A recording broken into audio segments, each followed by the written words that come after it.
तू हिरे माझा मितवा मालिकेमध्ये जबरदस्त वळण दाखवलेलं आहे, ते म्हणजे या राकेशचा ॲक्सिडेंट झालेला आहे। आता इकडे अर्णव आणि ईश्वरीच्या प्लॅनिंगमध्ये राकेश अडकताच राहिलेला आहे। आता त्याचा ॲक्सिडेंट झाल्यानंतर अंजलीला खूपच मोठा धक्का बसतो। आता धक्का बसल्यानंतर ती दुसरं काहीच बोलत नाही तर अर्णव आणि ईश्वरीवरच चिडायला सुरू करते। आता यांचा ॲक्सिडेंट तुमच्या दोघांच्यामुळेच झाला आहे असं त्या दोघांना म्हणत असते।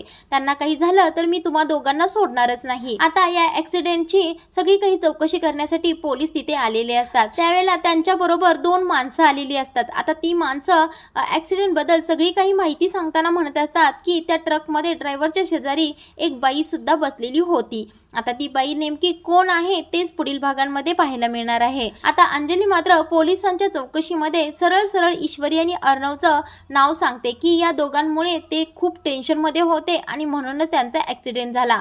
तर पुढील भागामध्ये आपल्याला हेच पाहायला मिळणार आहे की पोलीस ईश्वरी आणि अर्णवला पकडणार का।